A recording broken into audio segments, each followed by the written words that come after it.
हरे Krishna everyone. आज हम श्रीमद् भगवत गीता के 18वें अध्याय के 11वें श्लोक से कथा को प्रारंभ करेंगे।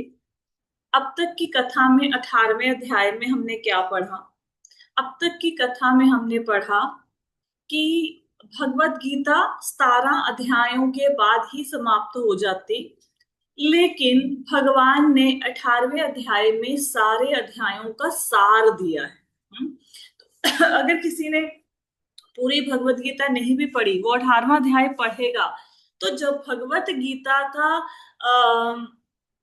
क्या बोलेंगे, भगवत गीता का सार क्या है उसे समझ आएगा। भगवत गीता का सार क्या है कि सब धर्मों को छोड़कर हम भगवान के शरणागत हो जाएं। अब इस अध्याय की शुरुआत होती है अर्जुन के प्रश्न से। अर्जुन प्रश्न करता है, भगवान सन्यास क्या है, त्याग क्या है? भगवान बताते हैं कि अगर कोई व्यक्ति भौतिक इच्छाओं पर आधारित कर्मों का त्याग कर दे तो उसे सन्यास कहते हैं। भौतिक इच्छाएं, घर, गाड़ी, बंगला, करियर, बच्चों का करियर, ये सब। अगर मेरे को गाड़ी चाहिए, उस गाड़ी को खरीदने के लिए मैंने बहुत मेहनत करी।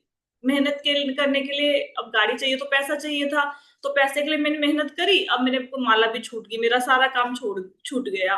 तो मैंने अपनी भौतिक इच्छा को पूरा करने के लिए आध्यात्मिक मार्ग में प्रगति को रोक दिया। तो अगर मैं भौतिक इच्छाओं पर आधारित कर्मों का त्याग कर दूं, जिसे संन्यास कहा जाएगा। और कर्मों के फलों को त्याग करने को कहते हैं त्याग।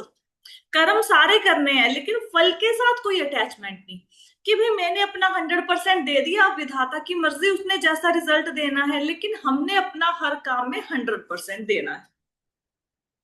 अब भगवान कहते, इसके उत्तर में, ये भगवान ने उत्तर दिया अर्जुन के प्रश्न का। और भगवान ने बताया, कहते कर्म और संन्यास और त्याग के बारे में विद्वानों का अलग अलग मत है। कुछ कहते हैं सारे कामों को त्याग दो, कुछ कहते हैं नहीं, मतलब यज्ञ इत्यादि को त्यागना नहीं चाहिए। तो भगवान कहते हैं, अब मैं तुम्हें बताता हूं कि शास्त्रों के आधार पर मेरा क्या मत है कि सारे कर्मों को त्यागना चाहिए या नहीं त्यागना चाहिए। तो भगवान कहते हैं तीन कामों को कभी नहीं त्यागना चाहिए, यज्ञ, दान और तपस्या। ये सबको करनी चाहिए, इवन सन्यासियों को भी करनी चाहिए। और भगवान कहते हैं ये जो यज्ञ, दान और तपस्या करना है, वो करना कैसे है, उसके लिए भी तीन बातें हैं। ठीक है। सबसे पहले अपनी ड्यूटी, मैंने आपको 3D बताए थे। यज्ञ, दान, तपस्या क्यों करने हैं? ड्यूटी समझकर कि भाई ये मेरी ड्यूटी है। फिर नॉन डूअर की भावना कि डूअर है, लेकिन who is the doer? Doer है भगवान, कर्ता भगवान है, मैं करता नहीं हूं, मैं सिर्फ उनके हाथ की कठपुतली हूं। तो यज्ञ, दान, तपस्या को करना है कर्तव्य मानकर, अपने आप को कर्ता नहीं मानना है। और इसके बदले में फल की इच्छा नहीं करनी कि मैंने भगवान को डोनेट किया 1000 रुपया, इसके बदले में मेरे खाते में 10,000 आ जाएं। कोई भौतिक इच्छा नहीं करनी। यज्ञ किया, एकादशी का व्रत रखा, एकादशी का व्रत किया तो मतलब आपने तपस्या की ना, तपस्या की, तो फिर इसका मतलब क्या है? उसके बदले में हमें कोई भौतिक लाभ चाहिए? नहीं चाहिए। तो यज्ञ, दान, तपस्या कभी नहीं छोड़ना। इन कार्यों को कर्तव्य समझकर, कर्तापन के भाव के बिना, भौतिक फल की इच्छा के बिना संपन्न करना है। और भगवान कहते हैं कि अगर कोई व्यक्ति अपनी प्रेस्क्राइब्ड ड्यूटी को करना छोड़ दे, जो उसके लिए निर्धारित कर्म, एक कर्म निश्चित कर दिया किसी व्यक्ति के लिए कि भाई तू क्षत्रिय है तो बीइंग क्षत्रिय तुम्हें ये काम करने हैं, प्रजा की रक्षा करनी है। अगर व्यक्ति कहे मैं प्रजा की रक्षा नहीं करूंगा, तो ये हो गया तामसी त्याग। ठीक है। तो अगर कोई व्यक्ति अपने कर्तव्यों को करना छोड़ दे, हाँ, उसको कहते हैं तामसी त्याग। अगर कोई व्यक्ति कर्तव्यों को करना छोड़ दे, क्यों? क्योंकि उससे शरीर को कष्ट होता है। अब कोई व्यक्ति बोले मैं संन्यास ले लेता हूँ, क्यों? क्योंकि नौकरी नहीं मिल रही जी, पैसा कमाना बड़ा मुश्किल है, एक घर में हमारे कलह क्लेश है, हम क्या करते हैं, हम सन्यासी बन जाते हैं। ये हो गया राजसी त्याग। ठीक है। कि हमने कल एक प्रश्न आया था, बहुत सुंदर प्रश्न था, मुझे किसी ने बोला कि क्या होता है भक्तों के साथ ना, जब भक्त बेचारे भोले सरल होते हैं, बहुत सरल होते हैं भक्त, है ना, तो कुछ लोग खैर जॉब वगैरह करते हैं मेरे जैसे, है ना, हम लोग धूर्त होते हैं, थोड़े से धूर्त होते हैं। मतलब कहने का क्या है कि जो कॉर्पोरेट सेक्टर में जॉब करता है ना, उसको जीवन के उतार चढ़ाव, पॉलिटिक्स, ये सबसे निकला होता है। तो हमारी लाइफ में जब कोई प्रॉब्लम आती है हम बड़े इजीली उस चीज को हैंडल कर लेते हैं, ठीक है। वो कहीं पे भी हमारे साथ पॉलिटिक्स हो जाए हम उसको बड़े अच्छे से हैंडल कर लेंगे, क्योंकि जीवन भर यही किया है जो बंदा कॉर्पोरेट सेक्टर में है। अब भक्त देखते हैं कई बार कि भाई ये हमारे साथ हो रहा है कोई चीज, किसी ने कोई व्यवहार कर दिया या कुछ बोल दिया, तो वो सीधे होते हैं, उनको ऐसा लगता है कि भाई ये हमारे साथ ऐसा क्यों हो रहा है, हम भक्ति के मार्ग में हमारे साथ ऐसा पॉलिटिक्स टाइप का बिहेवियर क्यों हो रहा है, ऐसा लगता है भक्तों को, है ना।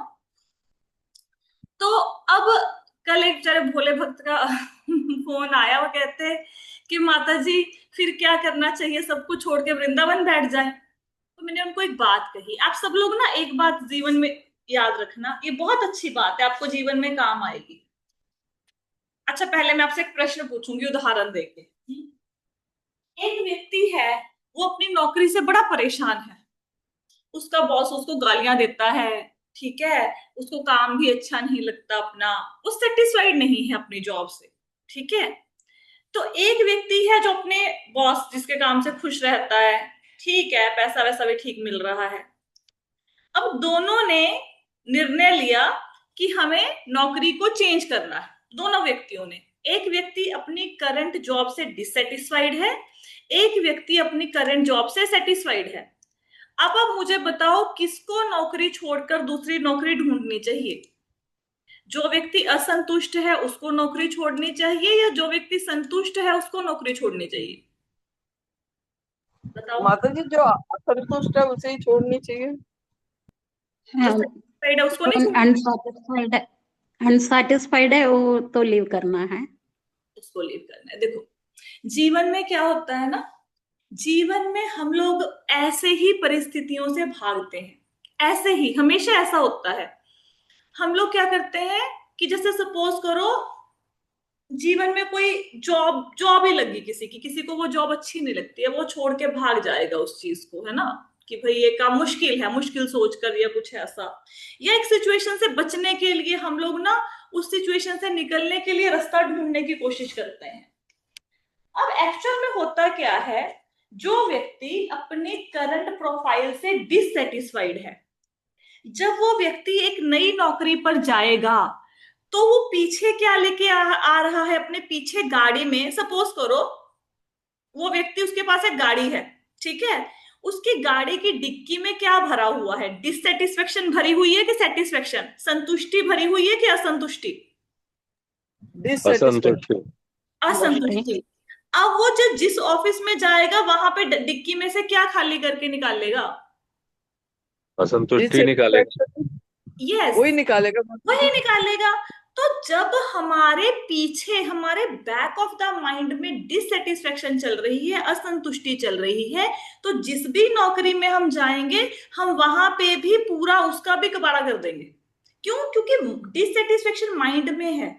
देखो, संतुष्टि या संतुष्टि नहीं होना, खुश होना, उदास होना, एक सिचुएशन में समभाव में रहना या एजिटेट होना, ये मानसिक कंडीशन है। जिसका मन इतना विचलित है और विचलित मन में उसने एक नौकरी को छोड़ दिया, दूसरी नौकरी में चला गया, तो मन उसका वहां पे भी विचलित ही रहेगा, ठीक है।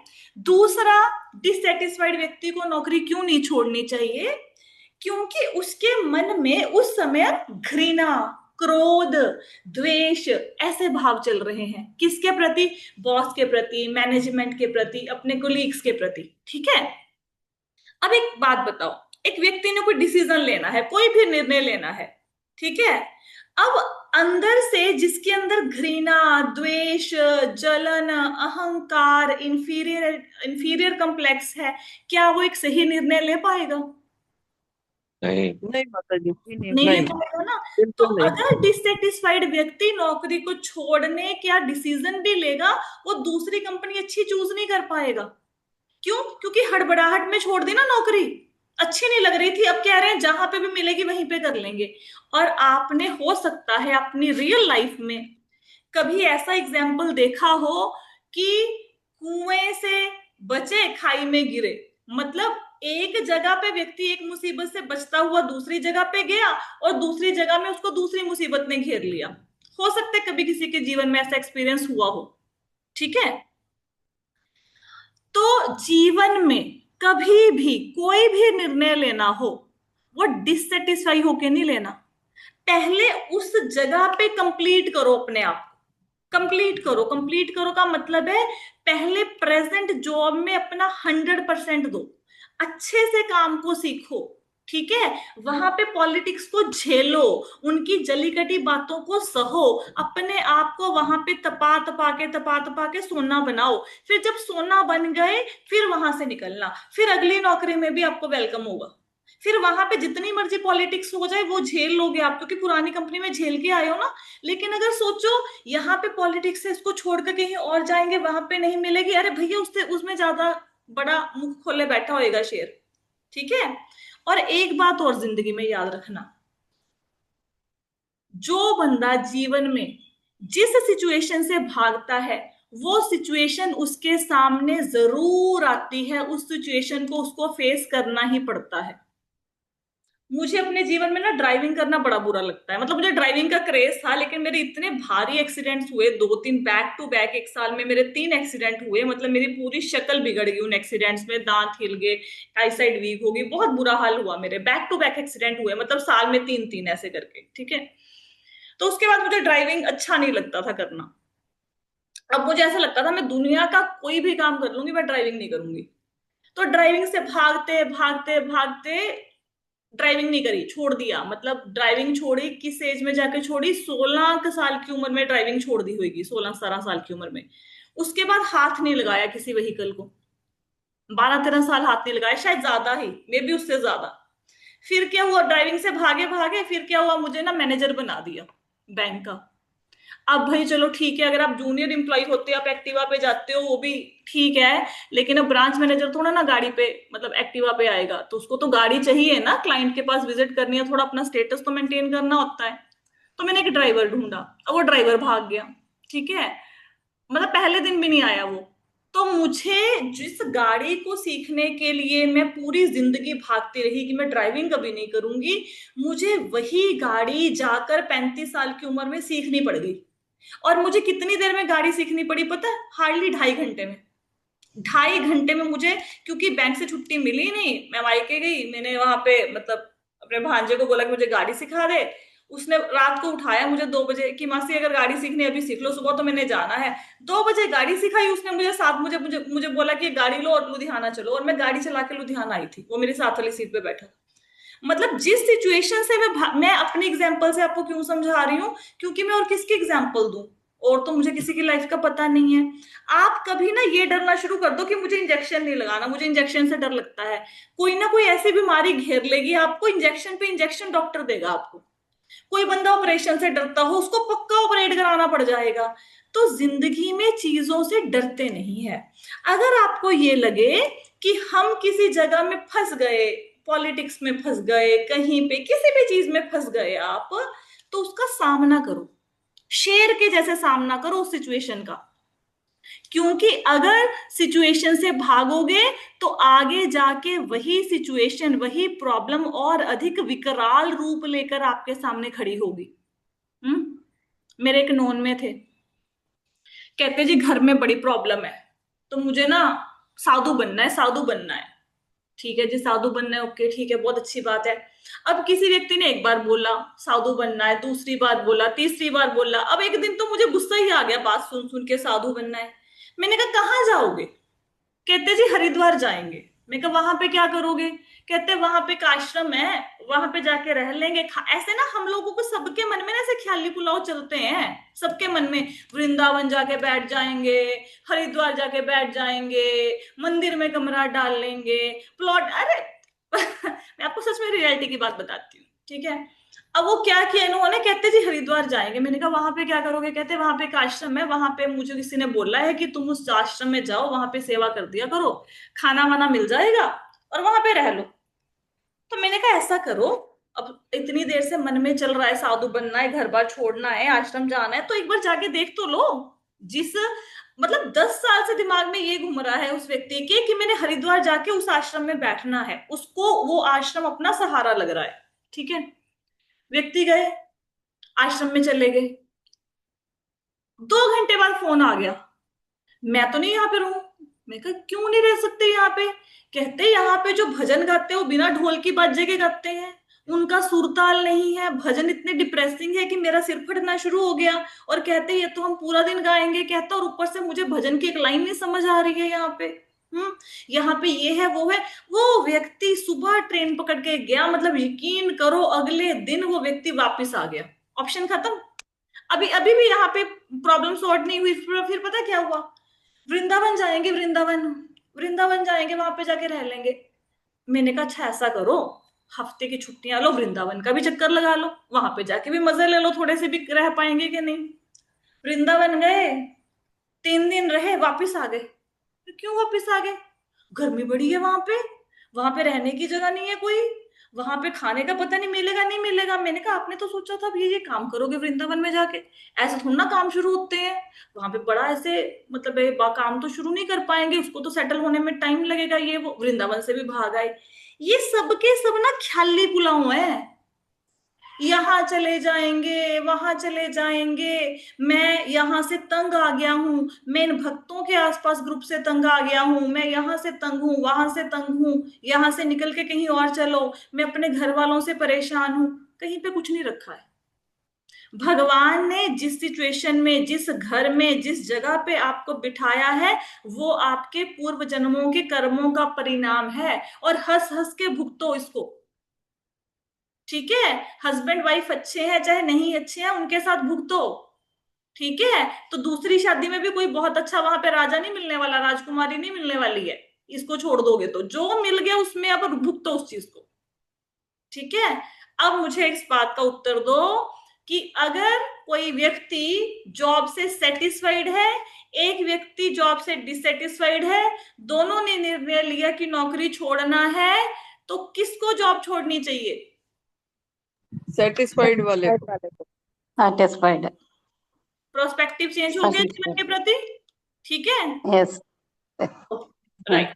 तो माता राजसी, जी वो नेगेटिविटी लेके जाएगा ना आगे, आगे यस वो अपने साथ नेगेटिविटी लेके जाएगा। एग्जैक्टली। अगर आपको लगे ना कभी जीवन में कि मुझे भोजन बनाना अच्छा नहीं लगता, तो सबसे पहले भोजन ही बनाना शुरू कर दो। जो चीज नहीं अच्छी लग रही है ना वो कर लो, क्योंकि जीवन में परिस्थिति ऐसी आ जाएगी कि आपको वो काम करवाना पड़ जाएगा, भगवान ऐसी सिचुएशन क्रिएट कर देंगे। ठीक है, तो राजसी त्याग क्या हो गया कि भाई मेरे शरीर को कष्ट हो रहा है इस चीज से, मैं ये काम नहीं करूंगा। तो ये हो गया राजसी त्याग कि सुबह उठ के 4 बजे नहाऊंगा तो मेरे को कष्ट होगा, मेरी नींद खराब होगी। मतलब तामसी तो कहता मैं नहाऊंगा ही नहीं, राजसी कहता क्यों नहीं नहाऊंगा, पता है नहाने से मेरा भला होगा, मंगला आरती करूंगा, भगवान के धाम में जाऊंगा, लेकिन शरीर को कष्ट होता है इसलिए मैं राजसी त्याग नहीं करूंगा। ठीक है, सॉरी राजसी त्याग कर दिया, मतलब उसने छोड़ दिया नहाने को। सात्विकी त्याग क्या होता है? सात्विकी त्याग में व्यक्ति कहता है कि मैं काम सारे करूंगा, ठीक है, क्यों? क्योंकि मेरी ड्यूटी है, लेकिन इसका जो परिणाम होगा वो मेरे हाथ में नहीं है। अब मुझे बुक डिस्ट्रीब्यूशन करनी है, मैं गली गली घर घर द्वार द्वार जाऊंगा, पर ये भगवान के हाथ में कि कोई बंदा मेरी एक पुस्तक लेगा कि नहीं लेगा। पर हाँ, मैं सबको पूछूंगा। ठीक है, मतलब अब हमारे चावला जी हैं, क्लास लगा रहे हैं, ठीक है, आपको पता है मंदिर में ये हर भक्त को प्रेरित करते हैं, जितने भी लोग आते हैं, कि चलो वो अपनी इनकम में से कुछ डोनेट करें या फिर कुछ, मतलब मंदिर की सेवा करें, सेवा के लिए, नॉट डोनेशन, सेवा में ये लोगों को लगाना चाहते हैं, इनका ये भाव है ना। अब इनको थोड़ा ना पता है कि जो सामने वाला बंदा आ रहा है कि वो कोई सेवा करेगा कि नहीं करेगा, लेकिन किसी के माथे पे थोड़ा ना लिखा हुआ है कि मैं सेवा करने में इंटरेस्टेड हूं। तो एक बंदा ढूंढने के लिए जो सेवा करने में इंटरेस्टेड हो, आपको 100 बंदों से बात करनी पड़ती है, और वो अपनी ड्यूटी बजाते हैं, जो मर्जी हो जाए, जैसा मर्जी, इन्होंने हर बंदे से बात करनी है। तो इसी प्रकार जैसे मैंने सुबह बोला कि किसी को आप दूसरे भी लोगों को प्रेरित करो माला करने के लिए, ऐसा नहीं है कि किसी को बोलोगे आप कि भाई माला कर ले और बंदा माला करने लगेगा, ना ना ना, आपका काम है कहना। आप सबको कहते रहो, सबको कहते रहो, जिसके जीवन में भगवान कृष्ण के आने का समय हो गया है, उसके जीवन में भगवान कृष्ण आ जाएंगे, वो माला ले लेगा आपसे और करनी शुरू कर देगा। लेकिन आप अपना 100% देना, और ये मत सोचना कि मैंने 10 लोगों से बात करी, माला तो एक भी नहीं कर रहा, मैं क्या करूं, मैं ये काम छोड़ दूं ना। करना है, क्यों? क्योंकि भगवान प्रचार से खुश होते हैं। मैं किसके लिए कर रहा हूं? मैं भगवान की प्रसन्नता के लिए कर रहा हूं। ठीक है, तो 100% देना है अपने कामों को। और सतोगुनी व्यक्ति की क्या पहचान है कि वो अशुभ से घृणा नहीं करता और शुभ के साथ अटैच नहीं होता, तो समभाव में रहता है, ये भगवान ने बताया। फिर अब 11वें श्लोक में शुरू करते हैं कि भगवान क्या बता रहे हैं। ये है, ना हि देह भृथा शक्यम त्यक्तुम कर्मण्य शेषतः यस्तु कर्म फल त्यागी सत्यागीयत्यभिधीयते। अब इसमें कहा गया है कि निसंदेह किसी भी देहधारी प्राणी के लिए समस्त कर्मों का परित्याग कर पाना संभव है, लेकिन जो कर्म फल का परित्याग करता है वास्तव में त्यागी है। अर्जुन ने क्या पूछा था, भगवान संन्यास का मतलब क्या है, त्याग का मतलब क्या है। ठीक है, भगवान कहते सबसे अच्छा त्याग क्या है वो मैं तुम्हें बताता हूं। इस श्लोक में भगवान कह रहे हैं कि जिस व्यक्ति ने जन्म ले लिया, अब उसको कर्म तो कोई ना कोई करना पड़ेगा। ठीक है, अब हम सुबह उठ के ब्रश करते हैं, ये भी तो कर्म है, नहाते हैं वो भी तो कर्म है, खाना खाते हैं वो भी तो कर्म है। ठीक है, खाना बनाते हैं वो भी तो कर्म है। सब लोग कर्म करते हैं, इवन पशु पक्षी भी कर्म कर रहे हैं। शेर सुबह उठ के शिकार की तलाश में चला जाता है, कबूतर सुबह उठ के अपने बच्चों के लिए दाना चुगने के लिए चला जाता है। तो जिसका देहधारी, चाहे वो मनुष्य है, पशु पक्षी है, चींटियों को देखो, सर्दियों के लिए भोजन इकट्ठा करना शुरू कर देती हैं गर्मियों में। तो हर जीव को कर्म तो करना ही पड़ेगा, हम कर्मों का परित्याग नहीं कर सकते, काम तो हमें जीवन में करना ही पड़ेगा। ठीक है, सपोज करो हम कहें सब कुछ छोड़कर हिमालय चले जाएंगे, ठीक है चले गए हिमालय। अब हिमालय जाके सांस नहीं लोगे, सांस बंद कर लोगे, तो सांस लेना भी तो कर्म ही हो गया ना। ठीक है, वहां पे जाके कुछ खाओगे नहीं, समाधि ले लोगे, कुछ खाओगे उसके लिए कुछ बनाओगे नहीं, या भीख मांगने नहीं जाओगे, कुछ भिक्षा लेके आओगे, वो भी तो कर्म हो गया। तो जिस जीव ने जन्म लिया उसको कर्म तो करना पड़ेगा, कर्मों का, सारे कर्मों का परित्याग नहीं कर सकते हम लोग। ठीक है, लेकिन वास्तविक त्यागी कौन है, जो कर्मों के फल का परित्याग करता है। प्रॉब्लम कर्म करने में नहीं है, प्रॉब्लम है हम जब रिजल्ट के साथ अटैच हो जाते हैं। प्रॉब्लम इसमें नहीं है कि आप बिजनेस कर रहे हो, बिजनेस तो करना ही है भाई। प्रॉब्लम ये है जब हम कहते हैं मैंने बिजनेस शुरू किया, अब इसमें प्रॉफिट ही होना चाहिए, लॉस नहीं होना चाहिए, अगर लॉस हो गया तो मैं क्या करूंगा, उसकी एंग्जाइटी, उसका डिप्रेशन, वो अपने ऊपर एक बोझ लेके चलना कि सक्सेसफुल होना ही चाहिए, ये नहीं।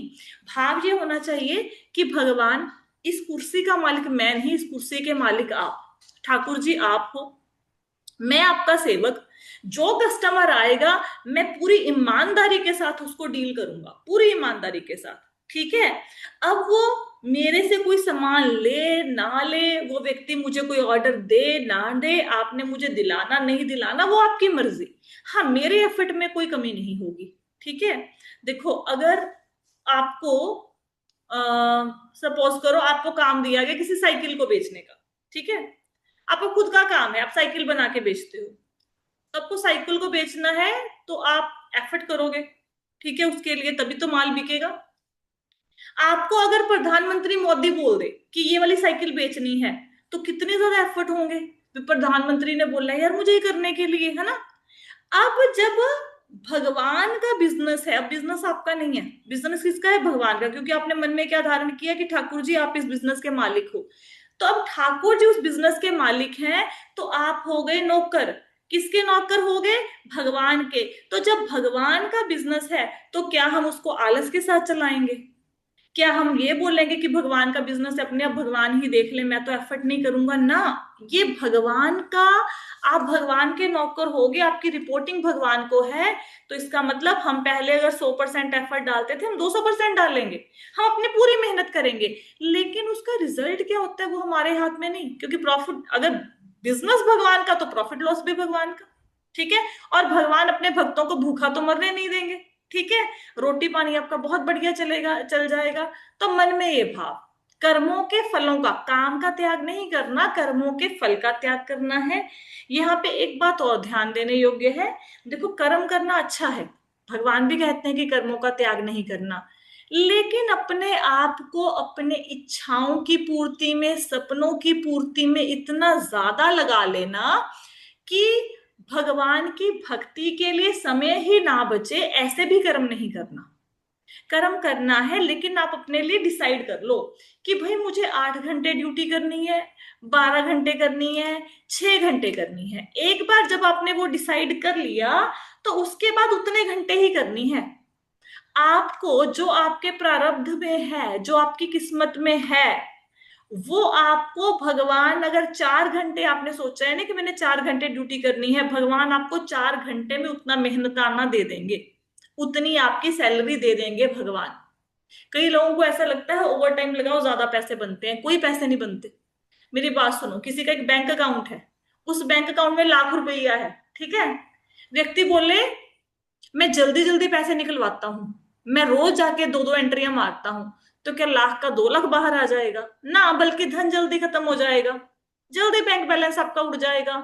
अगर लाख आपके अकाउंट में है तो आप लाख ही निकलवा सकते हो, लाख से ज्यादा नहीं निकलवा सकते। आपने पिछले जन्म में जितने पुण्य कर्म किए थे, जितना दान दिया था, उसी के अनुपात में इस जन्म में आपको वापस मिलेगा। उसके लिए 8 घंटे नौकरी कर लो, 4 घंटे कर लो, 12 घंटे कर लो, घंटों से फर्क नहीं पड़ेगा, क्योंकि आपके बैंक अकाउंट में है ही उतना। ठीक है, तो ज्यादा समय वेस्ट नहीं करना है बहुत ज्यादा धन की एक्यूमुलेशन में। भक्ति के लिए समय जरूर बचना चाहिए, लेकिन अगर आपको लगता है आपका काम ऐसा है कि भक्ति के मार्ग में रुकावट बन रहा है, तो अपने ड्यूटी आवर्स को कम करो, थोड़ा कम कमा लो, लेकिन भक्ति के लिए समय निकालो। सेम ही यही बात माताओं के लिए है। खाना बनाना है, बर्तन धोने हैं, कपड़े धोने हैं, सब कुछ करना है, लेकिन व्यवस्था ऐसी बनाओ कि मेरी 16 माला हो जाए। अब वो कैसे करनी है, वो आपकी खुद की रिस्पॉन्सिबिलिटी है, वो आपको कोई नहीं बता पाएगा। ठीक है, अभी जैसे यहाँ पे कौन क्लास लगा रहे हैं, पूनम माता जी हैं, नहीं है शायद, पूनम माता जी हैं, ठीक है, वो करते होते थे 4 माला। ठीक है, वो कभी करते थे कभी नहीं करते थे। एक दिन डांटा मैंने, बुरी तरह से डांटा, दोनों क्लासों में, सुबह शाम की क्लास में, पिछले 3-4 दिन में बड़ी क्लास लगी है जो लोग माला नहीं करते। आज की हालत ये है कि उनका मेरे को शायद 2 घंटे पहले मैसेज आ गया था कि माता जी 16 माला हो गई। 24 घंटे तो वही है ना, उनके जीवन में 48 घंटे तो नहीं हुए, लेकिन क्योंकि यहां से एक प्रेशर क्रिएट किया गया कि नहीं करना है, करना है, प्रेशर भी नहीं, सपोर्ट किया गया कि नहीं माता जी मिलके आगे बढ़ना है, करनी है माला, करनी है, तो वो 16 माला पे आ गए। ठीक है, जो भक्त, जो डिवोटी रात को 12 बजे तक 4 माला जिसकी लटकती रहती थी, अगर वो व्यक्ति 1 बजे 16 माला कर रहा है, तो इट मीन्स उसने काम को मैनेज किया ना। और उनके 2 बच्चे भी हैं, उनको स्कूल छोड़ना, लेके आना, बच्चों की पढ़ाई, बहुत रिस्पॉन्सिबिलिटीज हैं। तो कहने का मतलब है कि अगर हम लोगों ने भक्ति में आगे बढ़ना है, तो फिर हमें टाइम को मैनेज करना सीखना पड़ेगा, टाइम मैनेजमेंट सीखनी पड़ेगी। ठीक है, तो हमने कर्मों का त्याग नहीं करना, लेकिन कर्मों में इतना भी इन्वॉल्व मत हो जाना कि भक्ति के लिए समय आपको ना मिले। कर्म फल का त्याग करना है, ये 11वें श्लोक में भगवान ने बताया। अब चलते हैं 12वें श्लोक पे। 12वें श्लोक में क्या माता कहते हैं? हाँ जी, हाँ जी। मा, माता जी, इसको निष्काम कर्म भी कह सकते हैं हम? हाँ, निष्काम कर्म भी कह सकते हैं, बिल्कुल कह सकते हैं, कर्म फल का त्याग करना। ठीक है, हाँ जी, क्योंकि फल की आसक्ति नहीं है ना। फल की आसक्ति नहीं है। आगे कहते हैं, नेक्स्ट श्लोक का है, अनिष्टम इष्टम मिश्रम च त्रिविधम कर्मणः फलम भवत्या त्यागिणाम प्रेत्य न तो सन्यासिनाम क्वचित। जो त्यागी नहीं है, भगवान कहते जो त्यागी नहीं है, उसके लिए इच्छित, इष्ट, अनिच्छित, अनिष्ट, मिश्रित, ये 3 प्रकार के कर्मफल मृत्यु के बाद मिलते हैं। लेकिन जो सन्यासी है, उन्हें ऐसे फल का सुख दुख नहीं भोगना पड़ता। तो यहाँ पे भगवान कह रहे हैं कि जो व्यक्ति फल के साथ अटैच हो जाता है, अब कर्म तो कर रहा है लेकिन फल के साथ अटैच हो गया, उसके साथ क्या होगा? उसके साथ ये होगा कि जब उसकी मृत्यु हो जाएगी, तो उसके जो कर्म थे, इच्छित कर्म जिसको करने की उसकी इच्छा थी, अनिच्छित कर्म थे, मिश्रित कर्म थे, दोनों का कॉम्बिनेशन था, तो क्या होगा ऐसे व्यक्ति के साथ? उनको इन कर्मों का फल भुगतना पड़ेगा। हम पूरे दिन में जितने भी कर्म करते हैं, चाहे पाप करें चाहे पुण्य करें, उसका फल हमें भुगतना ही पड़ता है। मृत्यु के बाद हमें, इवन मृत्यु से पहले भी सुख दुख भोगना पड़ता है, उसके बाद भी भोगना पड़ेगा। लेकिन भोगना कब पड़ेगा? अगर हम फल से अटैच हैं। अगर हम फल से अटैच नहीं है तो हमने जो भी कर्म किए उसके फल हमें नहीं भुगतने पड़ेंगे, क्योंकि हमने कृष्णा कॉन्शियसनेस में कर्म किए, हमने भगवान को फलों को अर्पित करते हुए कर्म किए।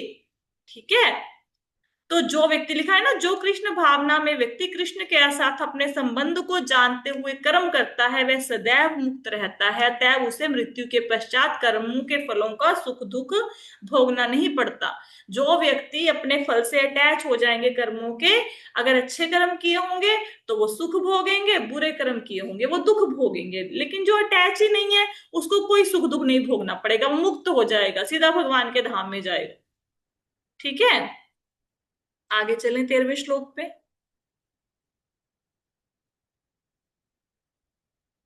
13वां श्लोक है, पंचतानि महाबाहो कारणानि निबोध में सांख्य कृतांते प्रोक्तानि सिद्धे सर्वकर्मणाम। इसमें कहते हैं, हे अर्जुन, वेदांत के अनुसार कर्मों की पूर्ति के 5 कारण हैं, अब तुम इन्हें मुझसे सुनो।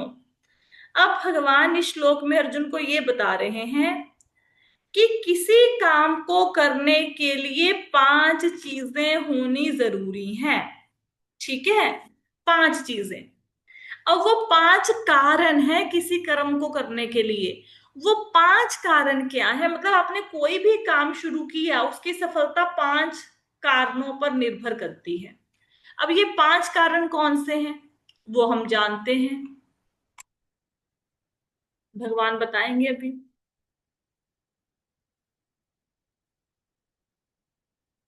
अधिष्ठानं तथा कर्ता करणं च पृथग्विदं विविधाश्च पृथक् चेष्टा देवं चेवात्र पंचमम्। कहते कर्म का स्थान शरीर, कर्ता, भविन, इंद्रियां, अनेक प्रकार की चेष्टाएं और परमात्मा, ये 5 कर्म के कारण है। अब 5 कारण बताया गया है कर्म के। क्या? सबसे पहले अधिष्ठानम। अधिष्ठानम, ये अधिष्ठानम लिखा हुआ है ना, अधिष्ठानम का मतलब होते स्थान। स्थान का मतलब क्या है? स्थान मतलब निवास स्थान। निवास स्थान का मतलब है ये हमारा शरीर, जो हमें शरीर मिला हुआ है ना।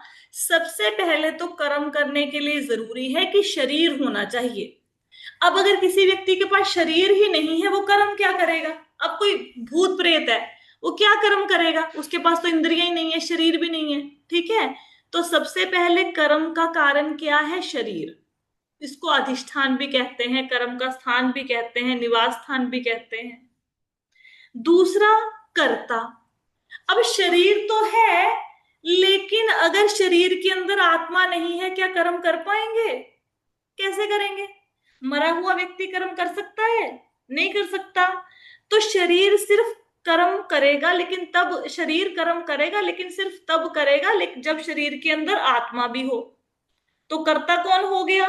कार्य करने वाला। कार्य करने वाला कौन है? आत्मा। ठीक है, अब आत्मा का साइज क्या है बताओ? क्या है आत्मा का साइज?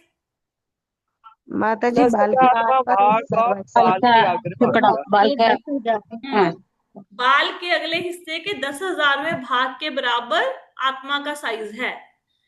तो जो आत्मा बाल के अगले हिस्से के 10,000वें भाग के बराबर है, वो आत्मा कर्म कर सकती है? कैसे करेगी? नहीं कर सकती ना। तो आत्मा के पास क्या होना चाहिए कर्म करने के लिए? इंद्रियां। शरीर और इंद्रिया। इंद्रियां, यस। तो आत्मा खुद कर्मों को पूरा नहीं कर सकती, ले ये जो शरीर है, मन है, बुद्धि है, ये सब आत्मा को काम करने के लिए प्रेरित करते हैं। ठीक है, तो क्या होना चाहिए? काम, अगर कोई काम करना है, शरीर होना चाहिए, आत्मा होनी चाहिए और इंद्रियां भी होनी चाहिए। हाथ पैर आंख नाक सब होंगे तभी कर्म होगा। ठीक है, फिर अब इंद्रियां भी है भाई, अब इच्छा ही नहीं है। अब घर में मेरे सूजी पड़ी है, घी पड़ा है, चीनी पड़ी है, ड्राई फ्रूट पड़े हैं, मेरी इच्छा ही नहीं है हलवा खाने की, तो पड़ी है, चीजें पड़ी हैं, पड़ी रहने दो, ठीक है। तो क्या होना चाहिए, मेरे अंदर काम को करने की इच्छा होनी चाहिए ना, तो चेष्टा होनी जरूरी है। आपको पता ना कितने लोग निखट्टू होते हैं, ऐसा थोड़ा ना कि उनके पास शरीर नहीं है, काम नहीं कर सकते, करने ही नहीं चाहते। तो चेष्टा होनी चाहिए, चेष्टा मतलब काम करने की इच्छा होनी चाहिए। अब चेष्टा ही नहीं है तो कैसे काम होगा फिर। अच्छा, अब शरीर भी है, आत्मा भी है, इंद्रियां भी है, चेष्टा भी है। अरे भाई, जब तक परमात्मा परमिशन नहीं देंगे कैसे काम कर लोगे। परमात्मा की परमिशन के बिना कुछ हो सकता है? हो ही नहीं सकता। अब आपको घर बनाना है, डॉक्यूमेंट भी है, लोन कराने वाला मैनेजर भी है, फाइल भी रेडी कर ली, सब कुछ हो गया, साइन भी हो गए, अब ऊपर से अप्रूवल ही नहीं आई मैनेजमेंट की, कैसे कैसे लोन पास होगा। ठीक है, तो परमात्मा भी जरूरी है। जब तक परमात्मा जो हमारे हृदय में बैठे हैं, जो हमारे कर्मों के साक्षी हैं, जब तक उनकी परमिशन नहीं हो जाती, हम्म तो जितने भी हमारे, चाहे हमारे अंदर काम करने की इच्छा हो, इंद्रियां हो, शरीर हो, आत्मा हो, हम कर्म नहीं कर सकते। तो 5 कारण हो गया कर्म के, कौन कौन से? शरीर, आत्मा, इंद्रियां, चेष्टाएं मतलब इच्छाएं, और परमात्मा। ठीक है, क्लियर हो गया। इन 5 कारणों से ही कर्म होगा।